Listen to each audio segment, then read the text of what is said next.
अपने जीवन का एक मार्मिक संस्मरण लिखा है। उसने लिखा है कि एक सर्द रात थी, कड़ाके की ठंड थी और दफ्तर से बहुत देर हो गई थी और मैं घर की ओर आ रहा था। घर के द्वार तक पहुंचा, फाटक बंद था। हॉर्न बजाया गाड़ी का, पर शायद घर के लोग सो रहे थे। कार के अंदर बैठा था, 12 बज रहे थे। जैकेट पहना हुआ था, फिर भी ठंडी इतनी ज़्यादा थी कि लग रहा था कार में कोई जगह है जहाँ से ठंडी हवा अंदर आ रही है। सुराग ढूंढ रहा था। कई बार हॉर्न बजाने के बाद जब घर से किसी ने भी मुख्य फाटक नहीं खोला तो मैं खुद उतरा। वास्तव में देखा कि ठंडी तो बहुत ज़्यादा है। और लेखक ने लिखा, मैंने कार अंदर ली और जब दरवाज़ा बंद करने के लिए गया तो देखा दरवाजे के पास एक छोटा सा बच्चा एक कुत्ते के साथ लेटा हुआ है। अधफटी एक चादर थी जो दोनों के ऊपर थी। लेखक ने लिखा कि सर्द मौसम इतना ज़्यादा था कि महंगा जैकेट पहनकर भी मुझे ठंडी लग रही थी। मैं सोच रहा था उनकी क्या हालत हो रही होगी। कार की आवाज़ सुनते ही वो कुत्ता उठा और कार के नीचे आ गया। शायद इंजन गर्म था, इसलिए वो वहाँ आ गया होगा। और मैंने उस कार से फिर उस कुत्ते को नहीं हटाया, सोने दिया और पीछे के दरवाजे से घर गया। सब सो रहे थे घर वाले। मैं अपने बेडरूम में गया। रज़ाई, चादर, कंबल सब कुछ था, हीटर। और लेटे लेटे सोच रहा था कि इतना सब होने के बावजूद भी मुझे ठंड लग रही है। उस बच्चे का क्या हो रहा होगा। ऐसा लगा कि उसके लिए कुछ करना चाहिए, परंतु तब तक तो ये घर में आ गया था और सोच चल रही थी उसकी मन के अंदर कि कैसे वो दोनों सो रहे होंगे और कैसे अब तो वो अकेला बच्चा बाहर है, क्या हो रहा होगा उसका। और सोचते सोचते लेखक लिखता है, मैं सो गया। सुबह जब आँख खुली तो देखा कि घर के बाहर भीड़ है और लोग कह रहे, अरे वो जो चाय वाला लड़का था ना, वो मर गया कल रात को ठंडी की वजह से। उसके आगे पीछे कोई नहीं था, अनाथ था, रोने वाला कोई नहीं था, परंतु लेखक की आंख में आंसू आ गए। ये सोचकर क्या मैं कुछ कर सकता था, ये सोचकर क्या मानव होना मैं जानता हूँ। और इस घटना ने उसके जीवन में आमूल परिवर्तन लाया। आगे उस लेखक ने लिखा कि मैंने जाना मानव बनना अर्थात दूसरों की मदद करना। और उसने अपना जीवन फिर गरीबों की मदद में लगाया, उनको खाना खिलाना, कपड़े पहनाना, दान करना। और लिखा कि शायद दूसरों के लिए जीना ही मानव बनना है।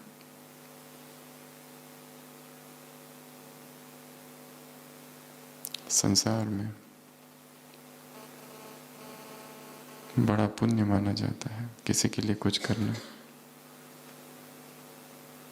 शायद वो लोग अध्यात्म को नहीं जानते, नहीं जानना चाहते हैं, परंतु इस बात से हर प्रकार से अवगत है कि वास्तविक खुशी तभी होती है जब हम निस्वार्थ भाव से किसी के लिए कुछ करते हैं। जब चेतना इतनी शुद्ध होती है भीतर से कि अपने आप वो तरंगे उठती है कि किसी के लिए कुछ करूं, किसी के लिए कुछ करूं, अपने लिए बहुत जी लिया, क्या करूं किसके लिए। और अंतस चेतना में उठने वाली इन तरंगों को एक शब्द है वृत्ति। वृत्ति अर्थात तरंगे, वृत्ति अर्थात लहरें। जैसे कोई एक निष्कंप झील है, निस्तरंग झील है, इतनी शांत है कि उसमें चंद्रमा का प्रतिबिंब दिख रहा है, और कोई एक पत्थर फेंक दे, जो तरंगे उठती है, उन तरंगों को, वृत्ताकार जो तरंगे हैं, उन्हीं तरंगों को वृत्ति कहा गया है। वृत्ति की परिभाषा बड़ी जटिल है। वृत्ति किसे कहा जाएगा ये समझना भी कठिन है। शब्द भिन्न भिन्न है, और द्वापर से अब तक शास्त्रों में, अनेकानेक धर्मों में वृत्ति शब्द का अलग अलग अर्थ बताया गया है।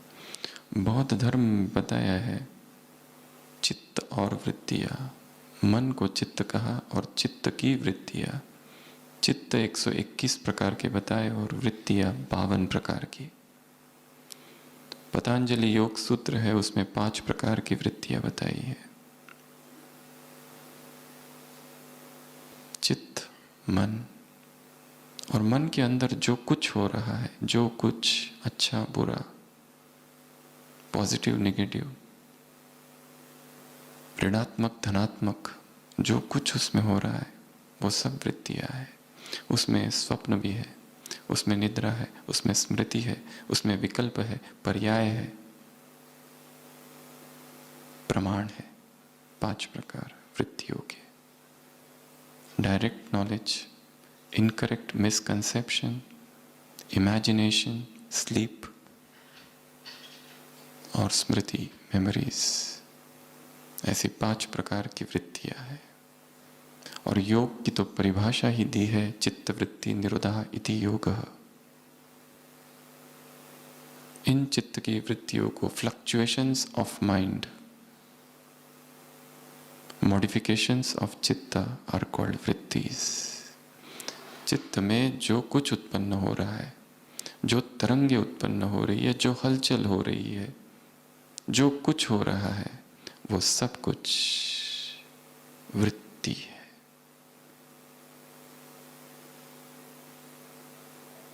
तो आज की अव्यक्त वाणी, बाबा वृत्ति की चर्चा कर रहे हैं। इंग्लिश में ट्रांसलेशन एटीट्यूड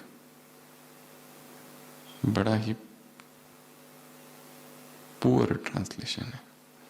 एटीट्यूड कुछ और होता है, वृत्ति को एटीट्यूड नहीं कहा जा सकता। वृत्ति वृत्ति ही है, उसका शायद कोई पर्यायवाची शब्द ही नहीं, क्योंकि वृत्ति में परसेप्शंस है, थॉट नहीं है, केवल विचार नहीं है, केवल संकल्प नहीं है, केवल कल्पना नहीं है, केवल विकल्प नहीं है। विकल्प भी है, कल्पना भी है, पर्याय भी है, प्रमाण भी है, स्वप्न भी है, निद्रा भी है, स्मृतियां भी है। सम टोटल जो कुछ है, जो कि भीतरी मन में चल रहा है, चेतना में चल रहा है, वो सब वृत्ति है। तो आज की मुरली में बाबा ने वृत्ति पर चर्चा की है। मुरली का हेडिंग क्या है?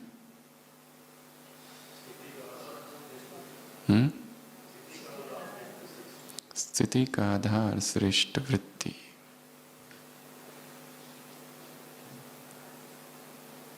शास्त्रों में हमारे 5 शरीरों का वर्णन है। जो दिखाई दे रहा है, जो स्थूल है, जो पार्थिव है, उसे कहा अन्नमय कोश, जिसके लिए भोजन की आवश्यकता है। वो ये देह, भोजन, भौतिक वस्तुएं जो इसे प्रभावित करती है, जिस पर ये पलता है, वो अन्नमय कोश है। और कईयों का जीवन केवल इस अन्नमय कोश के इर्द गिर्द ही घूम रहा है। इसके बाहर उजा ही नहीं पाते, इसके भीतर पहुंच ही नहीं पाते। उसके अंदर है प्राणमय कोश। हमारे ज्ञान में हम बताते हैं आत्मा है, शरीर है, पर क्या इन दोनों को जोड़ने वाला भी कुछ बीच में है? एक है आत्मा, एक है शरीर, उन दोनों के बीच में है प्राण, जो आ रहा है, जा रहा है, जो सर्वत्र है, जो ऊर्जा है। इसलिए हमारा एक दूसरा शरीर भी है, जिसको कहा है प्राणिक बॉडी, प्राणमय कोश, ऊर्जा का कोश है वो, ची बॉडी, एनर्जी बॉडी, बायोप्लास्मिक बॉडी। जैसे ही अभी तो आत्मा तक हम पहुंचे ही नहीं, केवल इस भाव में भी स्थित हो जाए कि मैं ऊर्जा हूं, अपने आप देह और देह को जो कुछ चाहिए वो कम होने लगेगा, क्योंकि हम ऊर्जा के तल पर जीने लगेंगे। इलेक्ट्रिक बॉडी, प्राणमय कोश, उसके भीतर मनोमय कोश, मन, और मन को चित्त कहा, और चित्त के से जुड़ी हुई सारी वृत्तियां। मन झील की तरह है, तरंगे वृत्तियों की तरह है। जो कुछ उसमें उठ रहा है, फ्लक्चुएशंस, मॉडिफिकेशंस, वेव्स, वो सब तरंगे हैं। जो उस तल पर जीते हैं वो मनोमय कोश के तल पर जीते हैं। वो विज्ञान को चमत्कृत कर देते हैं, क्योंकि विज्ञान कहता है ये हो नहीं सकता, पर वो मन से कर देते हैं। एक साधु है, एक योगी है, अंगारों पर चल रहा है, लोग देख रहे, आश्चर्यचकित है, कैसे हो सकता है ये? अंगार पर चल रहा है योगी, शरीर वही है उसका जो हमारा है, और उसके पैर को वो अंगारे टच भी नहीं कर रहे हैं, और वो चल रहा है, चलता है, फिर लौटता है, फिर चलता है, फिर लौटता है। एक वैज्ञानिक देख रहा है, कहता है जरूर कोई छल है, कुछ तो गड़बड़ है, ऐसा हो नहीं सकता, क्योंकि प्रकृति के नियम सबको समान रूप से लागू है। कोई कुछ भी हो, आग तो जलाएगी, क्यों ये योगी के पैर नहीं जल रहे? इतना वो सोच ही रहा था तो वो योगी उसका हाथ पकड़ के उसको ऊपर ले लेता है, और वो भी चल रहा है, और उसका भी पैर नहीं जल रहा। अब क्या था वो? Energy pad. उसके पैर और अंगार के बीच में कोई एक कवच है, उसके पैर और अंगारों के बीच में एक कुशन है, एक बफर है। उस बफर को कहा एनर्जी पैड। वो उसने कहां निर्माण किया? मन में।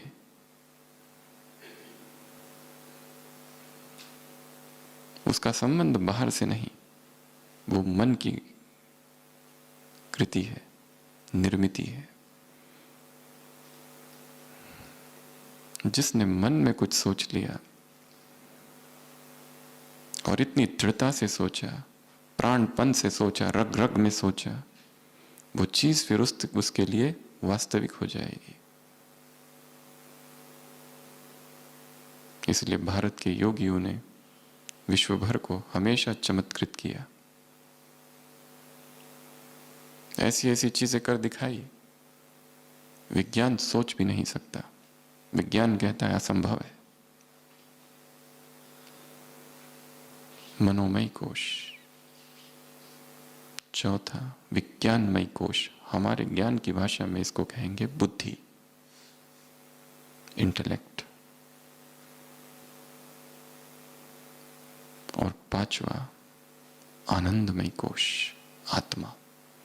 तो आत्मा, बुद्धि, मन, शरीर, बीच में एक नया जो बाबा ने जिसका कभी वर्णन इतना नहीं किया, जिसे कुदरत कहा कभी, श्वास, प्राण।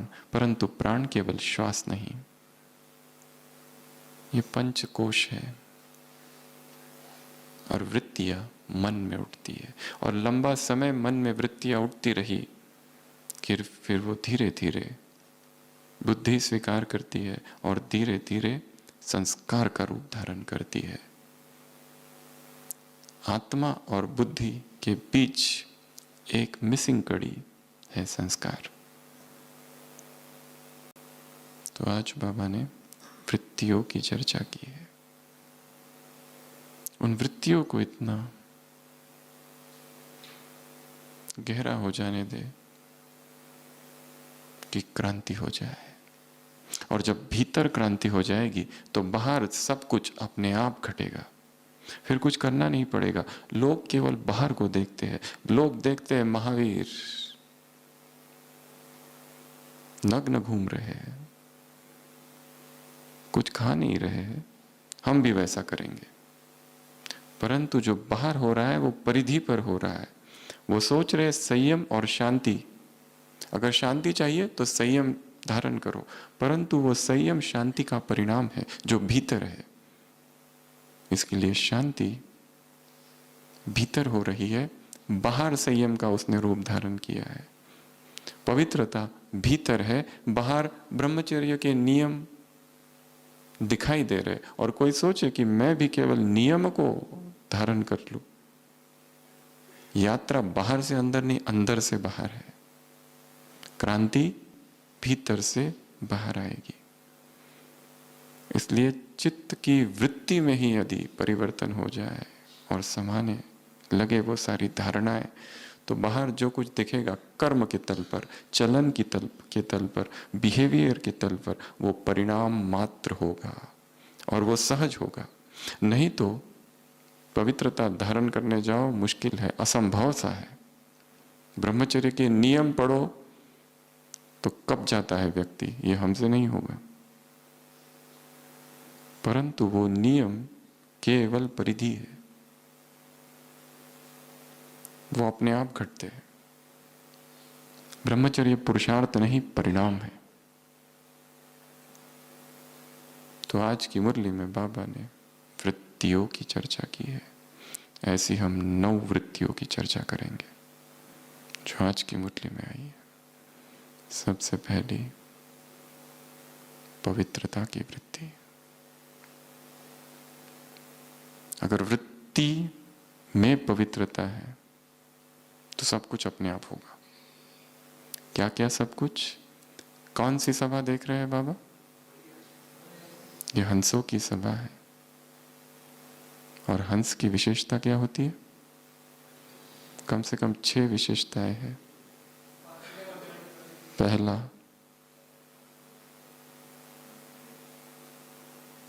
पहली बात, हंस जो है उसके पंख निर्लिप्त रहते हैं। जैसे कमल कभी भी गीला नहीं होता, कमल के पत्ते, उसी तरह हंस के जो पंख है वो निर्लिप्त है। इसके लिए हंस प्रतीक है वैराग्य का। हंस प्रतीक है संसार में रहते हुए उस निर्लिप्त अवस्था का। हंस प्रतीक है वैराग की स्वतंत्रता का और राग के बंधन से मुक्ति का। दूसरा, हंस वाहन है किसका? सरस्वती का, गणेश का, ब्रह्मा का वाहन दिखाया है। और वाहन अर्थात प्यूरिटी का प्रतीक माना गया है उसको। जो विद्या की देवी है उसका वो वाहन है। तीसरा, विवेक। हंस प्रतीक है विवेक का। कौन सा विवेक नीर शीर अलग करता है? ये पानी, ये दूध। दूध और पानी को अलग करने का विवेक हंस में है। चौथा, हंस रहते कहाँ हैं? इस संसार में कहीं है क्या भारत में हंस वर्तमान में? कहते हैं हंस मानसरोवर झील में रहते हैं। और संन्यास मार्ग में एक परम पद है जिसे कहते परमहंस, राजहंस। वो वैराग की ऐसी अवस्था है कि जिसमें व्यक्ति स्थितप्रज्ञ योगी बन जाता है। कुटिचक, बुद्रुक, हंस, परमहंस 4 प्रकार के सन्यासी है और 5वां अवधूत उसके भी ऊपर। तो परमहंस अवस्था है जिसमें व्यक्ति अप्रभावित है। बाहर कुछ भी हो रहा है, कुछ भी, वो अपने आनंदमय कोश में है, वो अपनी आनंदमय स्थिति में है, कुछ भी उसे प्रभावित नहीं करता। जैसे अनंत आसन पर लेटा हुआ विष्णु, सागर की लहरें है, तूफान है, शेषनाग है, विषैला, परंतु वो निश्चिंत।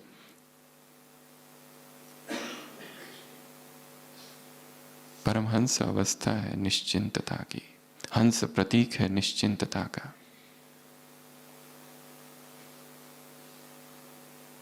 और एक खाता क्या है हंस? कंकड़ नहीं, मोती। ये सारी बातें जो है मिथक है, किसी को पता नहीं कितनी सत्य है। कहानियां बहुत है, केवल भारत में ही नहीं, मिस्र में, विदेश में, अनेक अनेक सभ्यताओं में हंसों की कहानी है। हिंदू धर्म में, बौद्ध धर्म में, क्रिश्चियन धर्म में, कितने कितने धर्म में अलग अलग प्रतीक बताए हैं हंस को। काला हंस, नीला हंस, सफेद हंस,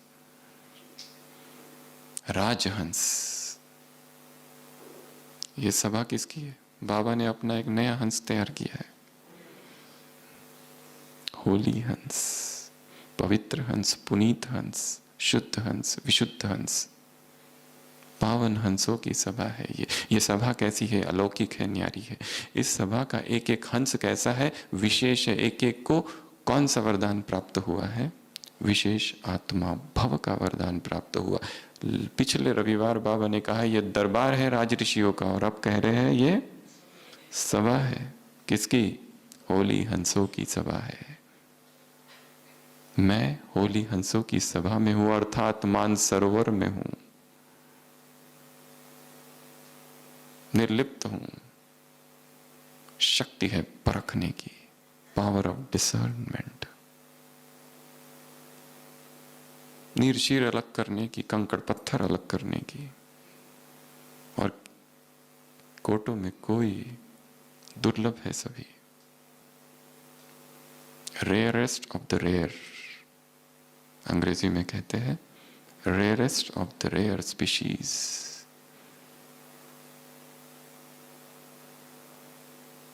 तो आज बाबा ने किन को देखा? होली हंसों को देखा। क्या देखा? विशेषताएं देखी, श्रृंगारित देखा, श्रृंगारी हुई मूर्त देखी। श्रृंगार थी विशेषता, विशेषता थी ज्ञान, गुण, शक्तियां।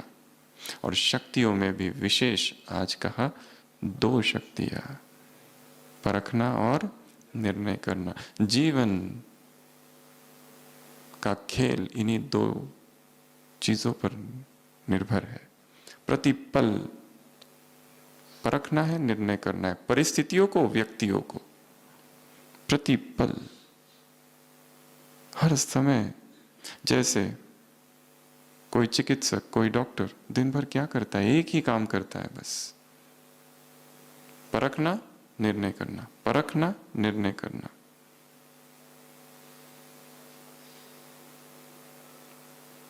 या फिर कोई भी व्यवसाय, परखना, निर्णय करना। सुनना है, नहीं सुनना है, जाना है, नहीं जाना है, खाना है, नहीं खाना है, करना है, नहीं करना है, पढ़ूं कि नहीं पढ़ूं। सारा खेल निर्णय का है, परखने का है। व्यक्तियों को परखना है। दोस्ती बढ़ाऊं या किनारा कर लूं? मोबाइल से बात करूं कि नहीं करूं? मैसेज करूं कि नहीं करूं? कॉल करूं कि नहीं करूं? कि स्विच ऑफ? क्या करूं? कॉल मैसेज शेयर करूं कि नहीं करूं? बताऊं कि अपने तक ही रखूं? सारा खेल कौन सा है? निर्णय, परख, परख, निर्णय। परखना है, निर्णय करना है। जल्दी सो जाऊं ताकि जल्दी उठूं, या फिर लेट सो जाऊं? परखना है। खेल ही इस पर है सारा।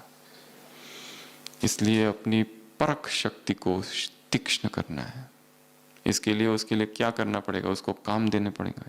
डेली निरंतर परखती रहे। सत्य है, असत्य है, नित्य है, अनित्य है, सार है, असार है, मकड़ी का जाल, बाहर की पंचायत, बाहर का प्रपंच। कल की मुरलियों में 3 वाक्य थे। मकड़ी का जाल, रिश्तों को बढ़ाओ, संबंधों को बढ़ाओ, फंसो उनमें, दुखी हो जाओ। वो सब खाऊं जिससे शरीर बीमार पड़े, या वो सब खाऊं जिससे स्वस्थ रहूं, निरोगी रहूं। कल की मुरली में था, तुम्हारी काया कल्प तरु, कल्प वृक्ष सी हो जाएगी। सतयुग में नहीं, अभी अपनी काया को कल्प वृक्ष, कल्प तरु सा बना देना है। चैतन्य दौड़ रहा है अंदर, ऐसा अनुभव हो। अंग अंग में स्वास्थ्य का अनुभव हो, ऊर्जा का अनुभव हो, शक्ति का अनुभव हो।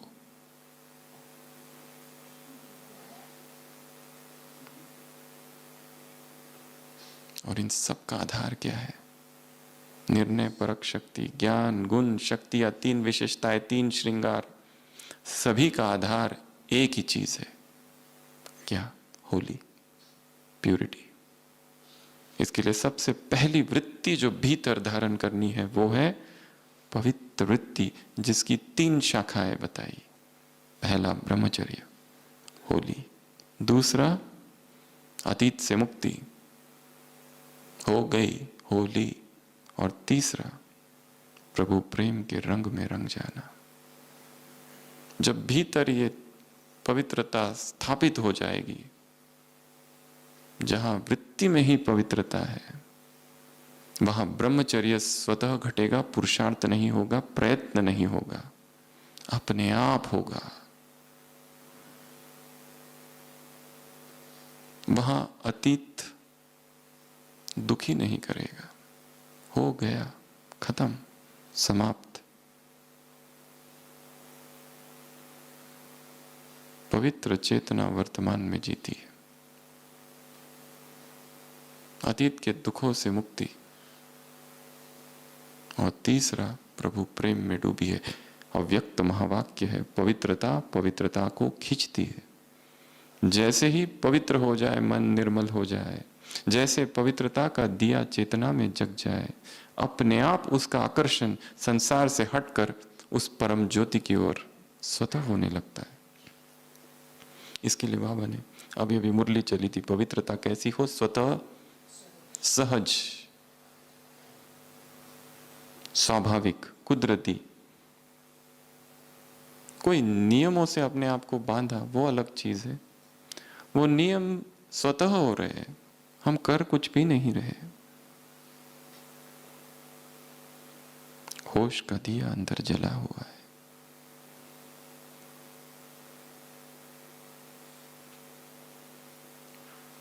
तो सबसे पहली चीज, सबसे पहली वृत्ति जो धारण करनी है वो है पवित्र वृत्ति।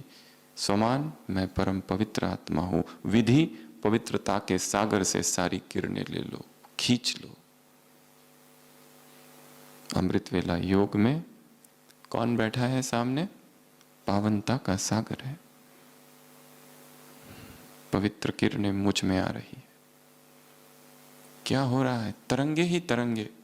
हम विचार भी नहीं कर रहे कुछ, हल्का सा चिंतन है, केवल अशरीरी सी अवस्था है। और केवल इतना अर्धचेतन मन में चिंतन जा रहा है। वो पवित्रता का सागर है, सूर्य है, उसकी किरणें मुझ में प्रवेश कर रही है। अगर हम इसको चिंतन के रूप में करें तो मेहनत है, मुश्किल है। इसके लिए चिंतन भी नहीं करो, हल्का सा बस किरणें जा रही है, और किरणें अवचेतन मन के अंदर जाएगी, सबकॉन्शियस माइंड में। चिंतन तो चेतन मन में चलता है दिन भर। इसके लिए अमृत वेले का योग सबकॉन्शियस माइंड पर हो रहा है। कॉन्शियस माइंड जहां शांत हो गया है, इसके लिए वहां शब्द नहीं जा रहे, केवल किरणें जा रही है। हम कुछ खास कह नहीं रहे, कुछ बोल नहीं है।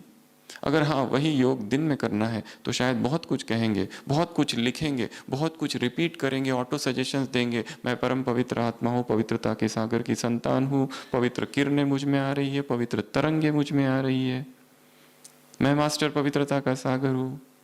ढेर सारे शब्द जोड़ेंगे, परंतु अवचेतन मन शब्दों की भाषा नहीं समझता, तरंगों की भाषा समझता है। ये अनुभव करना कि वो तरंग है, तरंग का सागर है, उसकी तरल तरंगे इस तरंग में आ रही है, बस क्रांति होगी।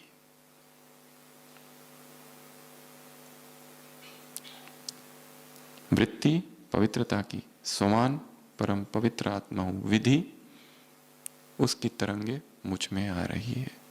ये पहली वृत्ति। दूसरी वृत्ति है आज की मुरली से भाई भाई की वृत्ति। इस पर भी भीतर काम करना है, नहीं तो काका मामा चाचा कुछ ना कुछ मकड़ी का जाल हम बुनते ही रहते हैं। मन को, व्यक्ति को कोई चाहिए, प्रतिपल किसी की तलाश है, किसी व्यक्ति की तलाश है।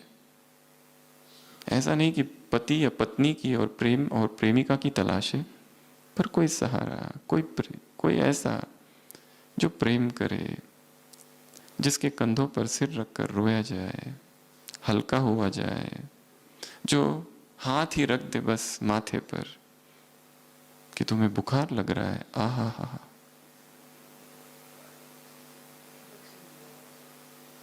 कोई घाव पर मलहम ही लगा दे। निरंतर खोज है, कोई सहारा, कोई बॉस, कोई आधार। ऊपर से नाम सेवा का है कि हम साथ में सेवा करते हैं, परंतु भीतर से अंतर्मन को, मानस के कोई एक हिस्से को ऐसा सुख मिल रहा है उससे कि एक अनगिनत सा जुड़ाव, लगाव और चिपकाव पैदा हुआ है। बाकी सब भाई भाई है, पर उसे भाई भाई नहीं देखा जा सकता, क्योंकि काम कहीं और हुआ है। उससे प्रेम की तरंगे आई है। अब कैसे उसे भाई माने? वो तो भाई से कुछ और है, थोड़ा सा ज्यादा।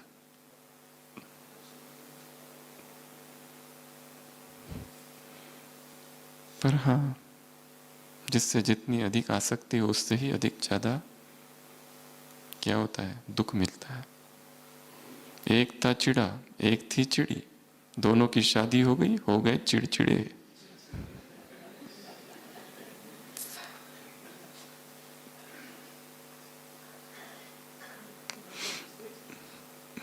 चिड़ा चिड़ा ही रहे और चिड़ी चिड़ी ही रहे तो अच्छा है। साइकोलॉजिकल डिस्टेंसिंग,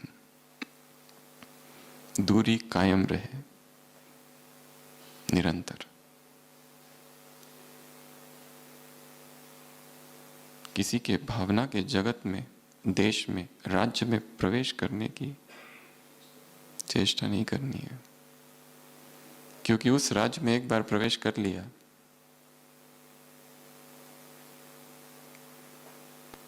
तो बाहर आना मुश्किल है। इसलिए जो हल्के फुल्के परिचित से लोग हैं उनसे कभी दुख नहीं होता है। दुख किससे होता है? अपनों से।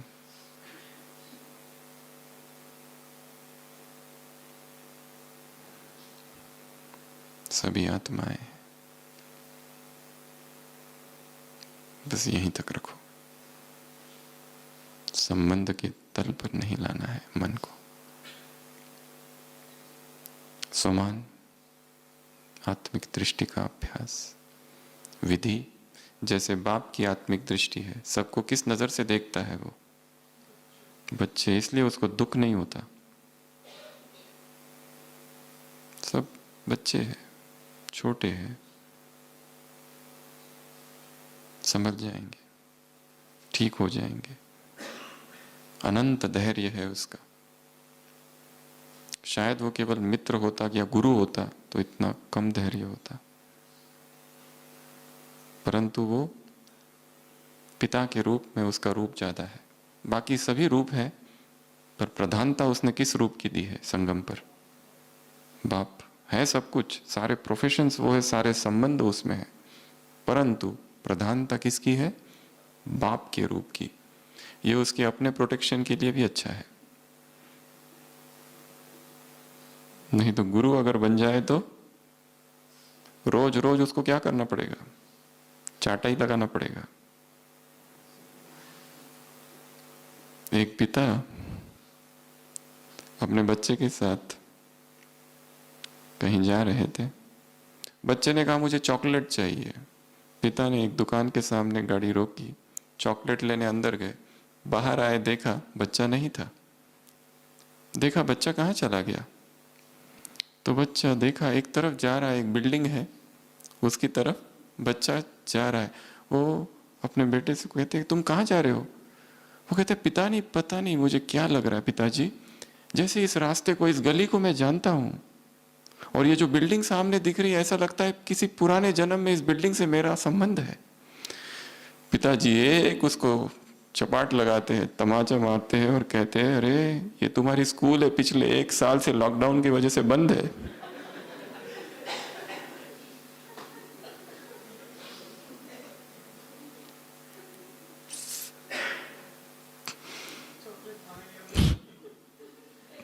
तुम भी भूल गए थे 2500 साल से। अगर वो गुरु बन जाए तो रोज एक चपाट लगानी पड़ेगी उसको। हाँ, ये यूनिवर्सिटी दिखी, लगता है यहाँ कभी आए थे। यहाँ की जो बातें हैं ना, पवित्र बनो, योगी बनो, सुनी जैसी लगती है। तुम्हारी ही बंद हुई स्कूल है जो अब खुली है। तो दूसरी वृत्ति है भाई भाई की। भाई बहन भी नहीं, गड़बड़ है। केवल भाई भाई, सभी आत्माएं हैं बस। इसके अतिरिक्त कुछ भी, कोई भी संबंध जोड़ा कि बंधन चालू। कुछ भी जोड़ा तो, कुछ भी, किसी का गुरु ही बन गए, किसी का गाइड बन गए, किसी का मार्गदर्शक बन गए। एक बार तो मार्गदर्शक कर दिया, पर वो छोड़ेगा क्या? फिर आएगा कि अब फिर से गाइड करो, फिर से गाइड करो।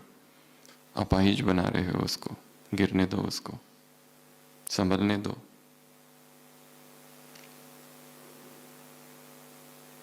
मैं खाना खाऊंगा, मेरे खाना खाने से किसी और का पेट नहीं भरेगा। मैं देख रहा हूं, मेरे देखने से किसी और को दर्शन नहीं होगा। हर एक को अपना मार्ग खुद चुनना है, हर एक को अपने मार्ग पर खुद चलना है। एकांगी पगडंडी है, कोई किसी के साथ नहीं आएगा। इसलिए मेरा मार्गदर्शन भी तुम्हारे मार्ग में बाधा हो सकता है।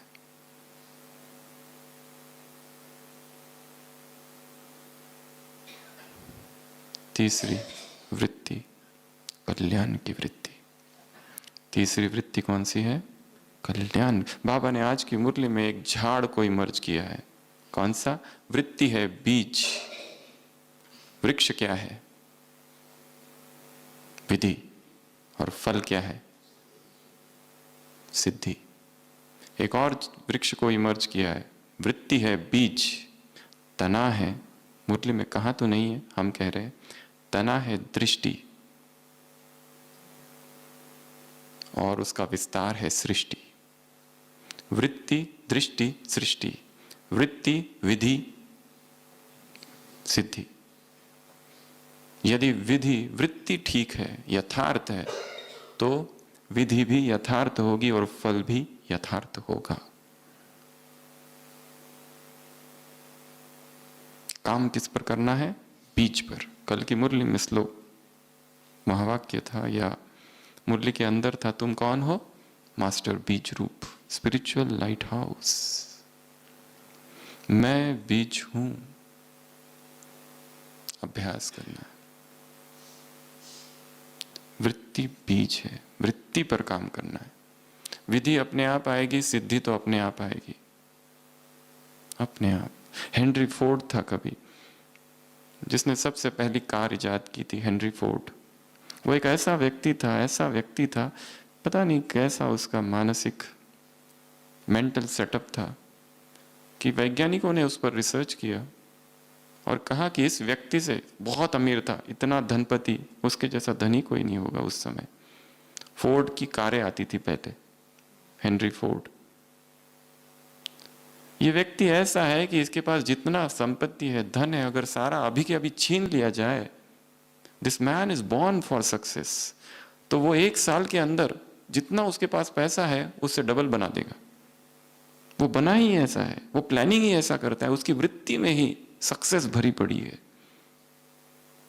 वो है ही ऐसा कि बाहर की कोई परिस्थिति उसे प्रभावित ही नहीं करती, बस सफलता सफलता उसके रगों में समाई हुई है। ये उन वैज्ञानिकों का निष्कर्ष था कि ये ऐसा व्यक्ति है, ऐसा डिवाइस करता है, ऐसा प्लानिंग करता है कि वहां असफलता की कोई संभावना ही नहीं है। क्योंकि इसने क्या किया है, सोच सोच के वृत्ति को ही वैसा बना दिया है।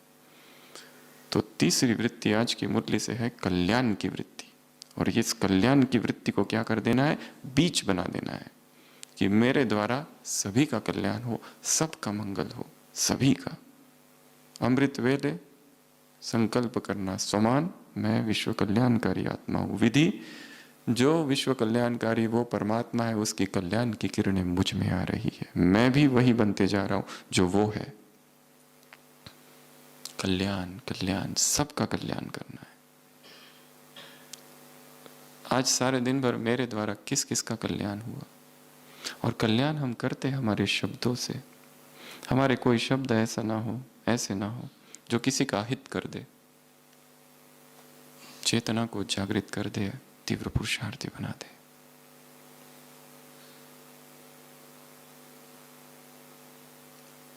चौथी वृत्ति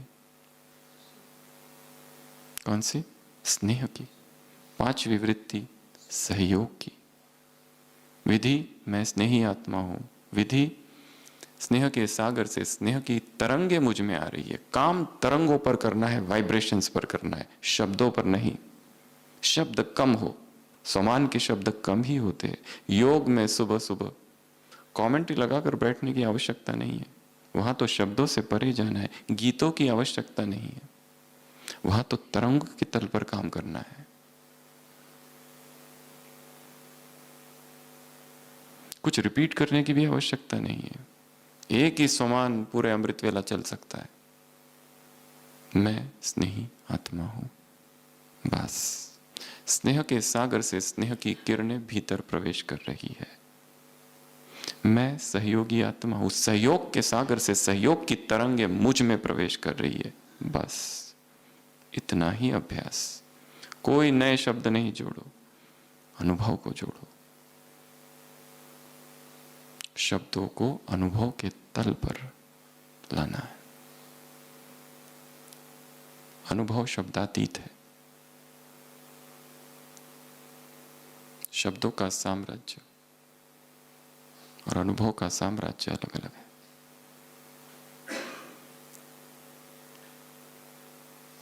अगली वृत्ति कौन सी? स्नेह, सहयोग। अगला निस्वार्थपने की वृत्ति। जो कुछ करूं निष्काम हो। निष्काम सागर वो परमात्मा है, निष्काम का सागर है, उससे तरंगे आ रही है, निष्काम बनते जा रहा हूं। जो कुछ करो उसको निस्वार्थ निष्काम करते जाओ।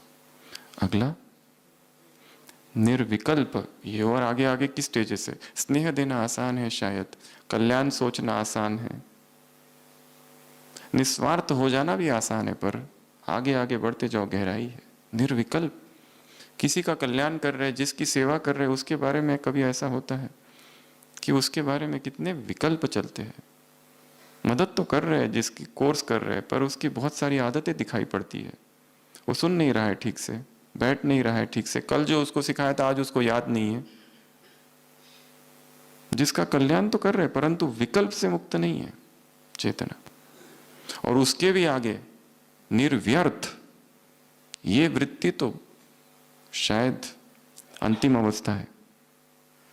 क्योंकि जिसकी हम सेवा करते हैं, जिसका कल्याण करते हैं, जिसे स्नेह देते हैं, जिससे प्यार करते हैं, जिससे सहयोग दे रहे हैं, उसके प्रति भी व्यर्थ चलता ही चलता है।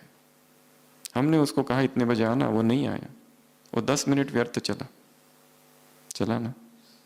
भगवान कह रहा है निर्व्यर्थ वृत्ति। कितनी ऊंची अवस्था है वृत्ति की। अगली, अभिमान और अपमान की वृत्ति से मुक्त, स्वमान की वृत्ति में, स्वमान में स्थित और दूसरों को स्वमान देना। 8वां, अभिमान से मुक्त। जो जितना अभिमानी होगा उसको अपमान भी उतना ही महसूस होगा। या फिर ये कहे, अगर किसी ने हमें कुछ कहा और हमें अपमानित महसूस होता है, अर्थात ये हमारे अहंकार का लक्षण है।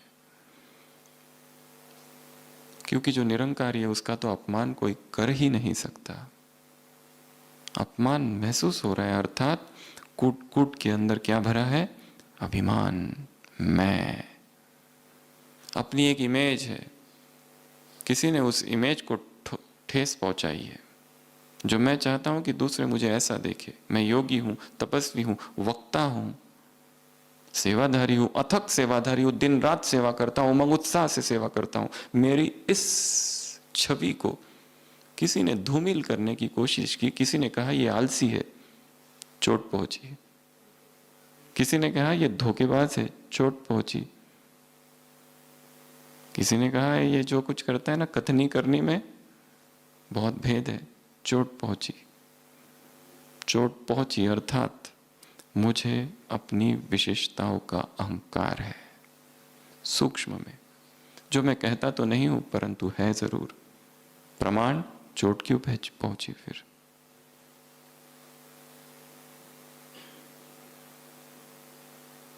कितनी वृत्तियां हुई?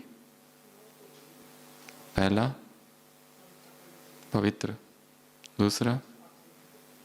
दूसरी वृत्ति आत्मिक, भाई भाई की वृत्ति। तीसरी कल्याण, स्नेह, सहयोग, निस्वार्थ, निर्विकल्प, निर्व्यर्थ और अभिमान और अपमान की वृत्ति से मुक्त, स्वमान में स्थित,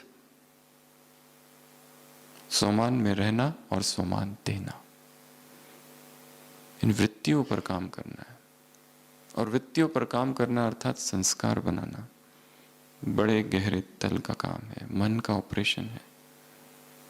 इसमें कुछ स्थूल कुछ भी नहीं है, क्योंकि मन बहुत चंचल है। और स्थूल से चंचल सूक्ष्म की ओर जाना है, सूक्ष्म से सूक्ष्मतर और सूक्ष्मतर से सूक्ष्मतम की ओर। और वहां जाते ही भीतर की सच्चाइयां प्रकट होगी, एक एक परतें खुलेगी, पता चलेगा मन में हजारों वृत्तियां जन्म ले रही है एक ही साथ, एक ही दिन में, नए नए समय पर, नए नई जगह पर, अलग अलग व्यक्ति और परिस्थितियों के संबंध में नई नई वृत्तियां। इन सभी वृत्तियों को साक्षी होकर देखते रहना, समता में स्थित रहना, स्थित प्रज्ञ रहना, ये काम है, गहरा काम है। पुराने हैं, बाबा ने कहा पुराने अर्थात पक्के, पक्का बनना है, पुराना बनना है। स्नेही हो, स्नेही की कमियां देख नहीं सकते। तो ये आज की मुरली थी, जिसमें बाबा ने वृत्ति और विधि को रेखाएं भी कहा, कहीं पर बीज भी कहा। इस बीज को पानी डालना होता है, इस बीज को बोना है मन की भूमि पर, अवचेतन मन की, सबकॉन्शियस माइंड के लैंड और सॉइल पर। और रोज ऑटो सजेशंस देते रहना, ऐसा वायुमंडल, ऐसा वातावरण क्रिएट करना कि ये बीज फलीभूत हो, वृक्ष बन जाए, छत्र छाया बन जाए, असंख्य आत्माओं के लिए वटवृक्ष बन जाए। चेतना। एक छोटा सा अभ्यास कर सकते हैं। पेड़ों में बहुत ऊर्जा होती है, पेड़ों में बहुत शक्ति होती है, एक डिफरेंट बायोफील्ड होती है। जहां पर भी पेड़ हो, ऋषि मुनियों ने पेड़ों के नीचे तपस्या की है, पेड़ों से निरंतर प्राण ऊर्जा निकल रही होती है। पेड़ों के पास जाना, पेड़ों से बात करना, पेड़ों को देखना, पत्तों को देखना, पत्तों के फायदों को सोचना, फलों के बारे में सोचना, पेड़ के गुणों के बारे में सोचना, पेड़ के तना के बारे में, पेड़ की जड़ों के बारे में सोचना, कभी पेड़ की छाया के नीचे बैठना, पेड़ को हक करना, ये सारे अभ्यास बताए जाते हैं प्रकृति के समीप आने के। ऐसा ही एक अभ्यास हम कर सकते हैं।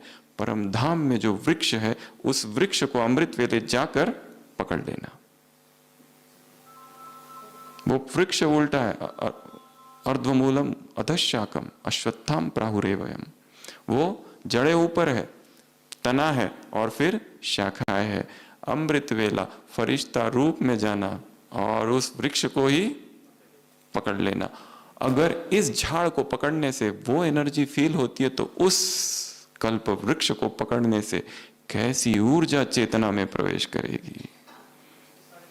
ऐसे होली हंस आत्माओं को, ऐसे विशेष आत्माओं को, ऐसे श्रेष्ठ आत्माओं को, श्रेष्ठ वृत्ति वाली आत्माओं को, ऐसे शुद्ध बुद्धि वाली बुद्धिमान आत्माओं को, ऐसे श्रृंगारी मूर्त आत्माओं को, ऐसे नववृत्तियां, नववृत्ति धारण करने वाली श्रेष्ठ आत्माओं को, ऐसी परम पवित्र आत्माओं को, ऐसी परखने और निर्णय करने की शक्ति धारण करने वाली आत्माओं को, समय प्रमाण धारण करने वाली आत्माओं को, समय जाने के बाद नहीं, पहले, दूसरे और तीसरे की तो बात ही छोड़ो। ऐसे चश्मा जैसा होगा वैसा दिखेगा।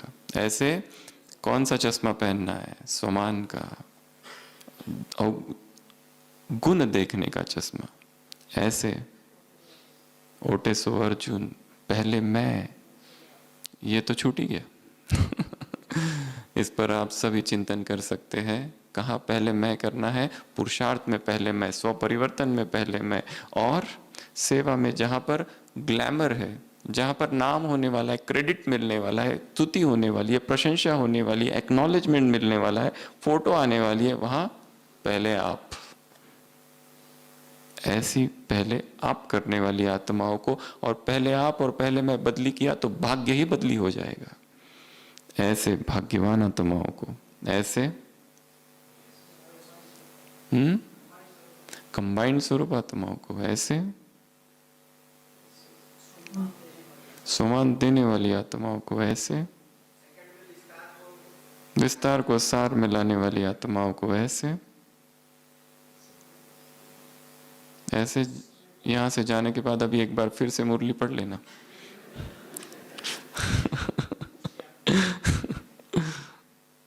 और पढ़ते पढ़ते सो जाना, ताकि जो पढ़ा वो वृत्ति में प्रवेश कर जाए, योग निद्रा, ताकि वो संस्कार बन जाए। और जब संस्कार बनता है तो सब कुछ सहज हो जाता है, फिर पुरुषार्थ नहीं करना पड़ता। ऐसी सहज पुरुषार्थी आत्माओं को बाप दादा का याद प्यार, गुड नाइट और नमस्ते। हम रूहानी बच्चों की रूहानी बाप दादा को याद प्यार, गुड नाइट और नमस्ते। ओम शांति।